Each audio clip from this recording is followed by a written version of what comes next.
Captain Sarah Chen stood at attention in the briefing room at Naval Amphibious Base Coronado, her hands clasped behind her back. The morning sun streamed through the windows, casting long shadows across the polished floor. Around the conference table sat 12 men, all senior members of SEAL Team Operations. She was the only woman in the room. Commander Jack Morrison leaned back in his chair, arms crossed over his broad chest.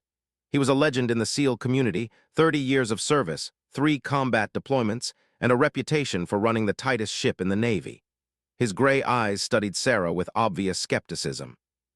"Captain Chen," he began, his voice carrying the rough edge of a man who had shouted orders over gunfire too many times.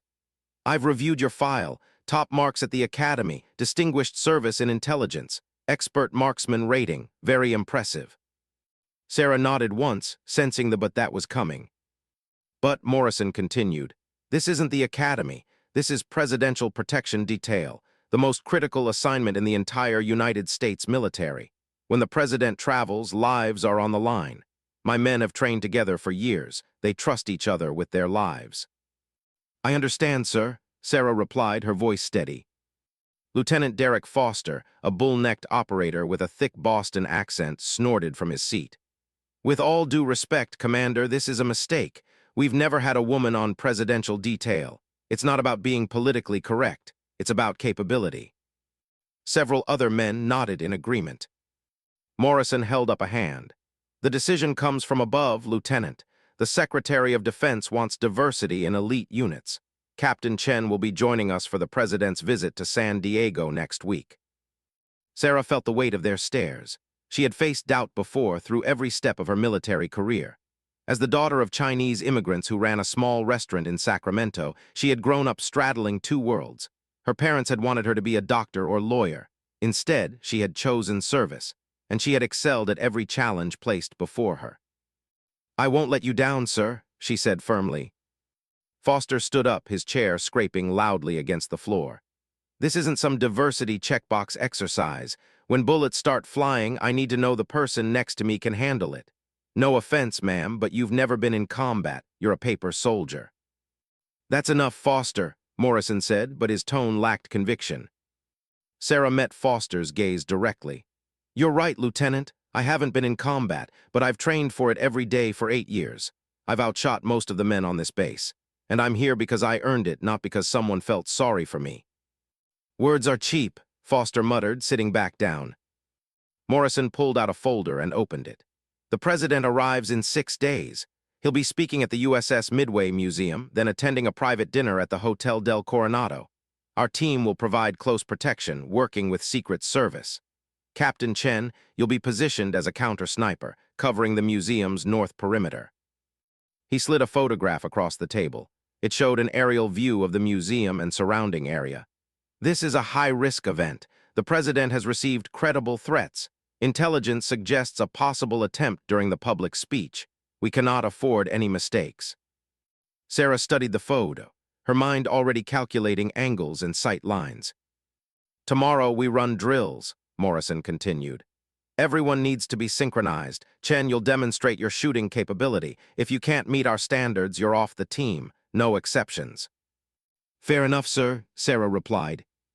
As the meeting ended, the men filed out, most of them ignoring Sarah completely. Only one operator, a quiet man named Rodriguez, gave her a respectful nod as he passed. Foster lingered behind, waiting until only he, Sarah, and Morrison remained. "Commander, I need to speak plainly. My team's lives are at stake. I don't trust her." Morrison sighed heavily. "Your objection is noted, Lieutenant, but orders are orders." After Foster left, Morrison turned to Sarah. His expression softened slightly. "Look, Chen, I'm going to be straight with you. I didn't ask for this. I think you're probably a fine officer, but this isn't about your feelings or mine. This is about the President's life. If you have any doubts, any at all, tell me now." Sarah straightened her shoulders. "No doubts, sir. I'll prove myself tomorrow." Morrison studied her for a long moment. "You know what the hardest shot in the world is?" "No, sir." "It's the one you have to make when everyone's watching, when the pressure is highest, when failure means people die. It's not about hitting a target on a sunny day at the range. It's about making an impossible shot when your hands are shaking and your heart is pounding and everything in you wants to freeze up." I understand, sir. Do you? Morrison's eyes narrowed. Because tomorrow I'm going to put you in that position. I'm going to see if you crack under pressure. And if you do, you're done. Not just with this assignment, with any future chance at elite operations. The SEALs will know you couldn't cut it. Sarah held his gaze. I'm ready, sir. That night, Sarah lay in her bunk at the base barracks, staring at the ceiling. Sleep wouldn't come. She could hear the doubt in Morrison's voice, see the contempt in Foster's eyes. They thought she was weak. They thought she didn't belong. She thought about her father, who had worked 16-hour days at the restaurant, never complaining, always pushing forward. She thought about her mother, who had faced discrimination and hardship with quiet dignity. They had taught her that respect wasn't given, it was earned through action. Tomorrow, she would show these men what she was made of. But as she finally drifted off to sleep, Sarah couldn't shake the feeling that the real test was still ahead, and it would be far more difficult than any training exercise. The California sun beat down mercilessly on the firing range at 600 hours. Sarah arrived early, checking her rifle, a custom M110 semi-automatic sniper system. She had spent years mastering this weapon, understanding its quirks, learning to compensate for wind and distance instinctively. Commander Morrison stood near the observation tower with his arms crossed, surrounded by his team. Foster smirked as Sarah approached, carrying her equipment with practiced efficiency. Gentlemen, Morrison announced, today we test Captain Chen's capability under pressure. This isn't a standard qualification. This is real-world scenario training. He gestured to the range, which had been set up differently than usual. Instead of static targets at known distances, there were multiple obstacles, moving targets, and wind flags snapping in the ocean breeze. You'll have 3 scenarios, Morrison explained.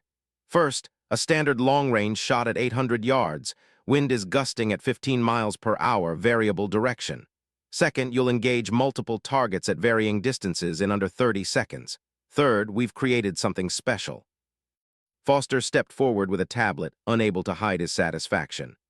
The final scenario simulates a hostile target holding a civilian hostage. The target is partially concealed. You'll have 1 shot at 600 yards with a 3-inch margin for error. Miss and the hostage dies. Hesitate for more than 5 seconds and the hostage dies. Sarah nodded slowly. Understood.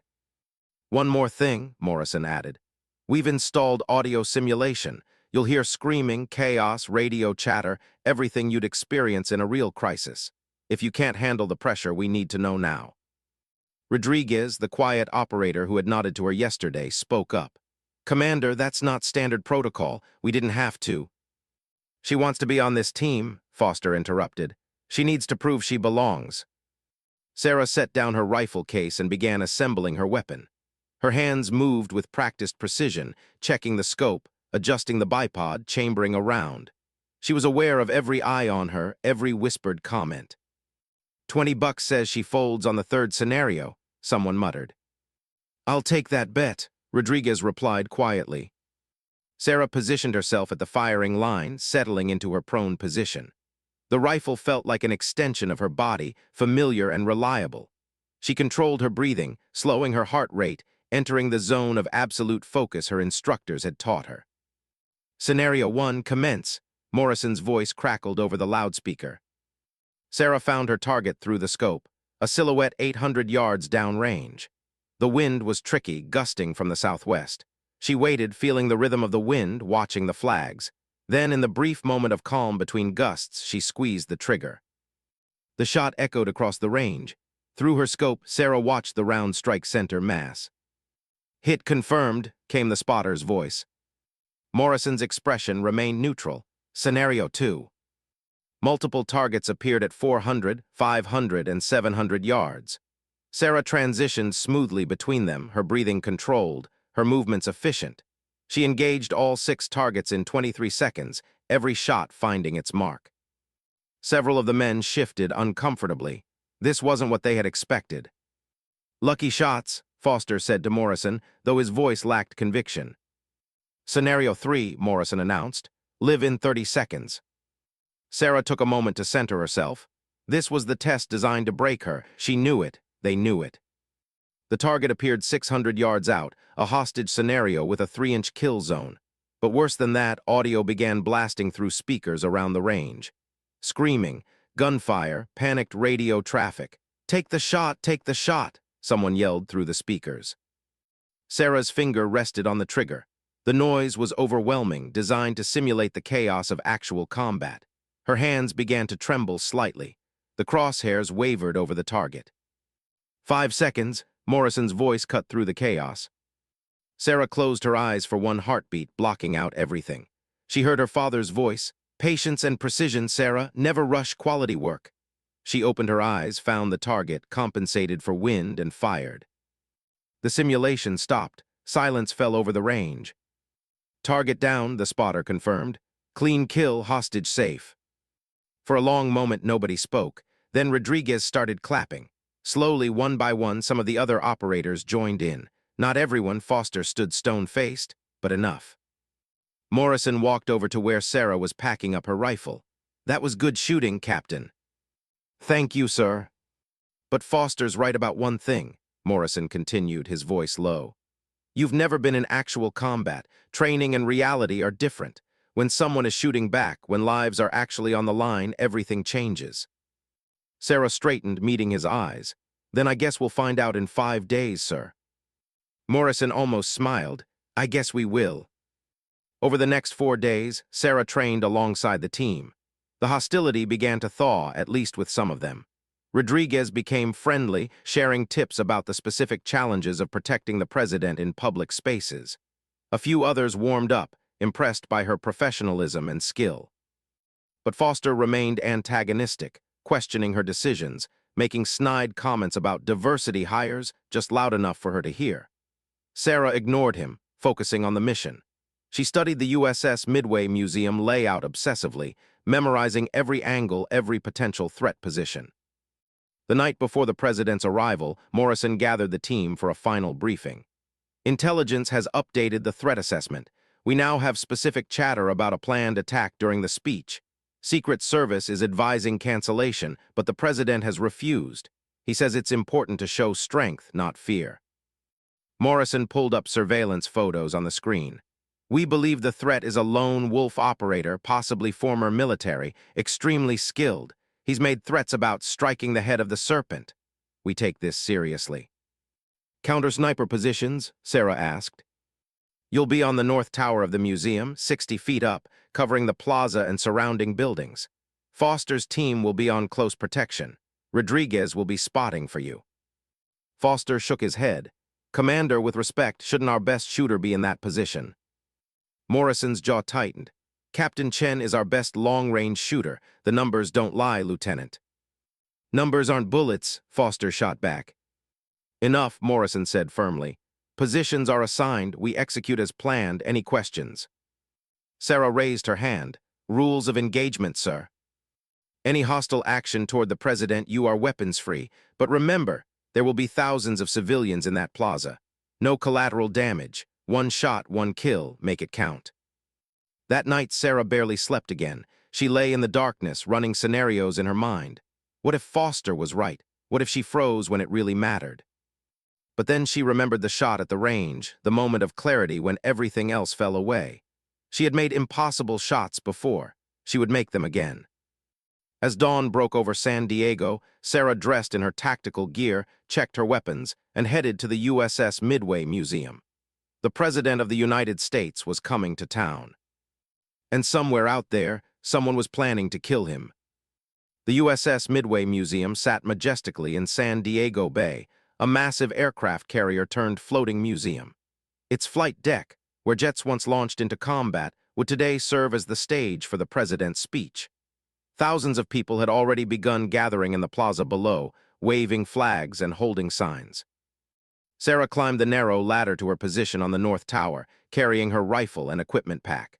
Rodriguez followed close behind, hauling the spotting scope and communications gear. From this vantage point, 60 feet above the ground, she could see everything. The bay sparkling in the morning sun, the surrounding buildings, the streets filled with spectators. "Hell of a view," Rodriguez said, setting up the spotting scope. "You okay?" Sarah began assembling her rifle, her movements automatic after years of practice. "I'm fine, nervous energy." "That's normal, I still get it before every major op." He adjusted the scope, scanning the surrounding buildings methodically. Listen, forget what Foster says. Guy's got issues. He's passed over for promotion twice. Takes it out on anyone he can. It doesn't matter, Sarah replied, settling into position behind her rifle. All that matters is keeping the president safe. Rodriguez smiled slightly. You sound like Morrison. They spent the next hour conducting systematic sweeps of the area. Sarah memorized every window, every rooftop, every potential sniper position. She noted the wind's speed and direction, checked her range calculations, and coordinated with the other counter-sniper teams positioned around the plaza. Through her earpiece, she could hear the constant radio chatter, Secret Service coordinating with local police, Morrison's team doing security sweeps, Foster's gruff voice barking orders to his close protection unit. All teams, this is Overwatch, Morrison's voice came through clearly. POTUS is wheels down in 15 minutes. Final security check, sound off. Each team confirmed ready status. When Sarah's turn came, she keyed her mic. Tower North ready. Copy Tower North, Morrison acknowledged. The president's motorcade arrived precisely on schedule, a long line of black vehicles that snaked through the streets, surrounded by police motorcycles. Sarah watched through her scope as the president emerged from his limousine, waving to the cheering crowds. He was a tall man with silver hair and an easy smile, seemingly unbothered by the threat assessments. Foster's voice came through the radio, tight with tension. POTUS is moving to the stage, all eyes sharp. This is when they'll make their move. Sarah continued her systematic scan. Left to right, building by building, window by window. Training had taught her to look for anomalies, movement where there shouldn't be any, reflections of glass or metal, anything out of place. Rodriguez worked beside her, calling out distances and coordinates. Building at 2 o'clock, 300 yards, top floor, single figure appears to be taking photographs. Sarah swung her rifle toward the building, finding the figure in her scope.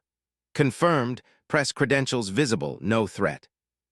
They continued this dance for the next 20 minutes as the president made his way through the crowd, shaking hands and posing for pictures.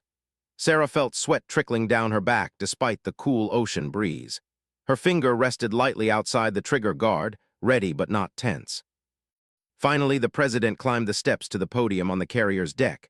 The crowd noise swelled, thousands of voices creating a wall of sound. Sarah forced herself to block it out, maintaining her focus. Ladies and gentlemen, the president's voice boomed through the speakers. It is an honor to be here in San Diego, home of the finest naval warriors in the world. The crowd erupted in applause. Sarah continued scanning. Left to right, building by building, nothing unusual. Maybe the intelligence had been wrong. Maybe. Wait, Rodriguez said sharply. Building at 11 o'clock, 700 yards, 4th floor window. Movement, can you see it? Sarah shifted her aim to the building Rodriguez indicated. An old warehouse scheduled for renovation, supposedly empty. Through her scope, she caught a brief glimpse of movement in a darkened window. I see something, she confirmed. Can't get a clear visual. Neither can I, Rodriguez said, his voice tense. Could be nothing, could be a homeless person. Sarah's instinct screamed danger. The building had been cleared twice by security teams, marked as secure, but something felt wrong. Tower North to Overwatch, she radioed. Possible contact, building 11 o'clock, 4 floors up, 700 yards. Morrison's response was immediate.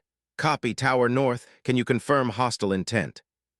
Negative, no visual confirmation yet. Hold position, I'm sending a team to check it out. But even as Morrison spoke, Sarah saw it, a brief reflection of sunlight off glass or metal in the darkened window. Her heart rate spiked. That was a scope reflection. Contact confirmed, she called out. Hostile sniper, same position. Take him out, Morrison ordered immediately. Sarah centered her crosshairs on the window, but the figure had moved back into shadow. She couldn't see him clearly. 700 yards. A difficult shot in perfect conditions. Through a window into a darkened room with a partially concealed target, it was nearly impossible. I don't have a clean shot, Sarah reported, frustration building. Rodriguez pressed his eye to the spotting scope. He's moving, getting into position. Through her earpiece, Sarah heard Foster's voice shouting orders to get the president off the stage. But the crowd was massive, the security choreography complex. It would take at least 30 seconds to evacuate him safely. 30 seconds they didn't have. Tower North, you need to take that shot. Morrison's voice was urgent. We can't move POTUS fast enough. Sarah's hands tightened on the rifle. The figure in the window was adjusting his position, clearly lining up his own shot. She could see the outline of a rifle barrel now, barely visible in the shadows. Commander, I can't see him clearly enough, Sarah said, her voice steady despite the adrenaline flooding her system. If I miss. If you don't try, the president dies, Morrison interrupted. No one can make that shot, but you're the best chance we've got. Foster's voice cut in, harsh and angry. You put a diversity higher in the critical position, and now POTUS is going to. Foster, shut up, Morrison snapped. Tower North, do you have the shot or not? Sarah stared through her scope at the nearly invisible target. The president was still at the podium, completely exposed, still speaking to the crowd. The hostile sniper was adjusting his aim. In seconds, he would fire. Everything Sarah had trained for, everything she had proven, everything she had promised, it all came down to this moment. The moment everyone said was impossible. Time seemed to slow down. Sarah's world narrowed to the view through her scope. The darkened window 700 yards away, the barely visible outline of the hostile sniper, the faint reflection of his scope lens. Tower North, report, Morrison's voice pressed in her ear. Sarah blocked him out. She blocked out everything. The crowd noise, the radio chatter, the pounding of her own heart.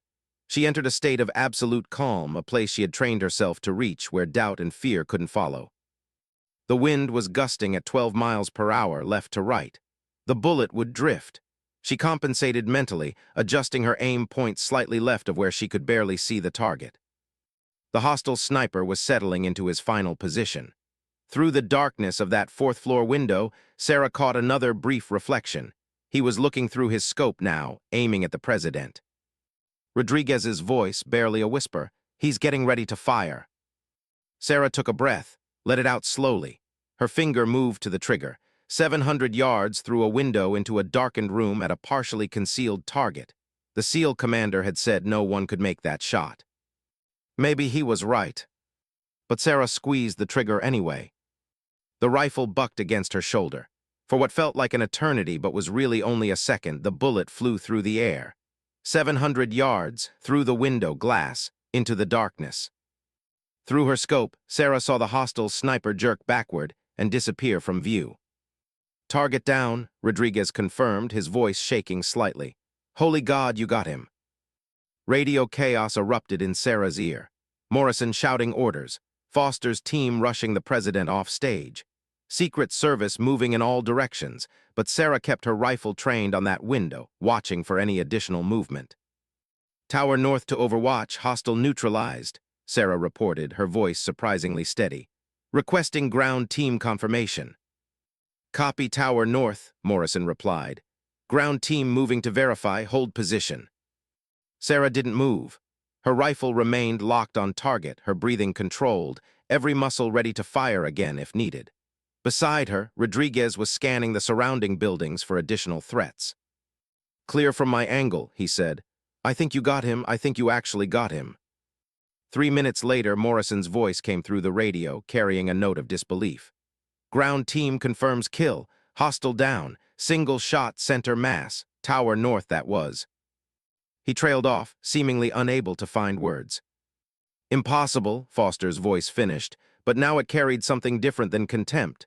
It sounded like shock. The president was safely evacuated, the speech cut short, the crowd confused but cooperating with police instructions to disperse. Sarah finally allowed herself to relax her grip on the rifle, though she didn't stand up yet. Her legs felt shaky. You okay? Rodriguez asked, studying her face. I don't know, Sarah admitted. Ask me tomorrow. That was the most incredible shot I've ever seen, Rodriguez said quietly. 700 yards through glass into darkness, moving target. That's not just good shooting. I don't even have words for what that is. Sarah finally sat up, her body aching from the tension. Through her scope, she could see local police and Secret Service flooding into the warehouse building. Somewhere up on that fourth floor, they were finding the body of a would-be assassin. A man who had come to San Diego to kill the president and had been stopped by a single bullet fired from an impossible distance. Tower North, Overwatch, Morrison's voice came through again, more composed now. Pack up and return to base. We'll debrief in 1 hour. Copy that, Sarah replied. The climb down from the tower seemed longer than the climb up. Sarah's legs felt like rubber, her hands trembling slightly as the adrenaline began to wear off. Rodriguez steadied her at one point, giving her an encouraging nod. When they reached ground level, they found a scene of controlled chaos. Secret Service agents everywhere. Police setting up a wider perimeter, news helicopters circling overhead. Morrison stood near one of the security vehicles, surrounded by his team. As Sarah approached, the men turned to look at her. The expressions on their faces had changed. The doubt, the skepticism, the barely concealed hostility, it was gone. In its place was something different, respect. Awe, even Foster looked stunned. Morrison stepped forward. Captain Chen, preliminary report from the scene. The hostile was carrying a Barrett M82, high-powered sniper rifle. Former Army Ranger, dishonorably discharged 5 years ago. Based on his position and preparation, he had a clear line of sight to the president, if he had fired first. Morrison didn't need to finish the sentence. You saved the president's life today, he said simply. And you did it with a shot that none of us could have made, hell, that none of us thought anyone could make. Foster stepped forward, his jaw tight. For a moment, Sarah thought he might continue his hostility, but instead he extended his hand. I was wrong about you, he said gruffly. I said a lot of things I shouldn't have. That shot, Captain, that shot was legendary. Sarah shook his hand, surprised by the gesture. One by one, the other operators came forward, offering congratulations and respect. Rodriguez clapped her on the shoulder. Even men who had barely spoken to her all week now looked at her differently. But Sarah felt oddly disconnected from the celebration. She kept thinking about the moment of the shot. The darkness of that window, the invisible target, the squeeze of the trigger. In that moment, she hadn't been thinking about proving anyone wrong or earning respect. She had been thinking about duty, about protecting the president, about doing the job she had sworn to do. Chen, Morrison said, pulling her aside. Secret Service wants to talk to you. FBI too. This is going to be a long night, but I want you to know something. He paused, choosing his words carefully. I didn't want you on this team. I thought it was political nonsense putting a woman on presidential detail. I was wrong, dead wrong. You're not just as good as my men. In some ways, you're better, and I'm going to make sure everyone knows it. Sarah nodded, feeling a lump in her throat. Thank you, sir, but I was just doing my job. No, Morrison said firmly. You did far more than that. Now let's go talk to the feds. The debriefing lasted for hours. Sarah walked Secret Service and FBI agents through every detail of the shot. Her position, the wind conditions, her calculations, the trigger pull. They measured distances, analyzed angles, reviewed every second of radio traffic. The FBI special agent in charge, a stern woman named Martinez, studied Sarah with intense interest. Captain Chen, I've been doing this job for 20 years. I've seen a lot of shooters. That shot you made today. She shook her head. It's going to be taught at Quantico. It's going to be studied by every counter-sniper team in the country. You understand that? Sarah hadn't thought about it that way. I was just doing what I was trained to do. No, Martinez replied. Training gets you to competent. What you did today, that's talent, that's instinct, that's something you can't teach. As the sun set over San Diego Bay, Sarah finally made it back to her quarters. She sat on her bunk, still in her tactical gear, staring at her hands. They had stopped shaking. There was a knock on her door. Morrison stood in the hallway. Mind if I come in? Of course, sir. Morrison sat down in the room's only chair, looking suddenly tired. The president wants to meet you tomorrow, wants to personally thank you for saving his life. There's going to be a ceremony, probably a medal, the whole thing. I don't need recognition, sir, Sarah said quietly. I just wanted to do my job. I know, Morrison replied. But sometimes the job comes with recognition whether we want it or not. Chen, what you did today is going to change things. For you, for this unit, for every woman trying to make it in special operations. Sarah looked up at him. I didn't do it for that either, sir. I know you didn't. That's what makes it matter. Morrison stood to leave, then paused at the door. Get some rest, Captain. Tomorrow is going to be another long day. After he left, Sarah finally changed out of her tactical gear. She looked at herself in the small mirror above the sink. Same face, same eyes, but something felt different, not just because of what she had done, but because of what it meant. She thought about Foster's handshake, Morrison's words, the respect in the eyes of men who had doubted her just days before. But more than that, she thought about the shot, the impossible shot, and she realized that nothing was truly impossible, not if you believed in yourself, not if you trained hard enough, not if you stayed calm when everyone else was panicking. Sarah Chen had proved that today, and she had a feeling that tomorrow would bring even bigger challenges. The morning sun streamed through the windows of the White House East Room, illuminating the gathered crowd of military brass, Secret Service officials, and members of Congress. Sarah stood at attention in her dress uniform, her stomach twisted in knots despite the calm expression on her face. She had been flown to Washington overnight on a military transport, given barely enough time to shower and change. Now, less than 24 hours after making the most important shot of her life, she was about to meet the president she had saved. Commander Morrison stood beside her, also in dress uniform. He had accompanied her to Washington, along with Rodriguez and, surprisingly, Lieutenant Foster. The hostile atmosphere that had defined their first meeting felt like ancient history now. Nervous, Morrison asked quietly. Terrified, Sarah admitted. Good means you're human. Morrison adjusted his uniform jacket. The president is a good man, just be yourself. The door at the far end of the East Room opened, and the President of the United States entered, flanked by Secret Service agents. The room snapped to attention. The President made his way to the podium, his silver hair gleaming in the sunlight, his face carrying the gravity of his office. At ease, he said, and everyone relaxed slightly. The President looked directly at Sarah. Captain Chen, would you please step forward? Sarah's legs felt wooden as she approached the podium. Every eye in the room was on her. She had faced down armed enemies, made impossible shots under pressure, but somehow this was harder. The president smiled warmly as she stopped in front of him. Captain, 2 days ago, I was in San Diego to honor our naval warriors. I was standing on the deck of the USS Midway, speaking to thousands of patriotic Americans when you saved my life. A terrorist with a high-powered rifle had me in his sights. If not for your skill, your training, and your courage, I would not be standing here today. He paused, letting the words sink in. The room was completely silent. The shot you made, 700 yards through a window into darkness at a partially concealed target, military analysts have told me it was virtually impossible.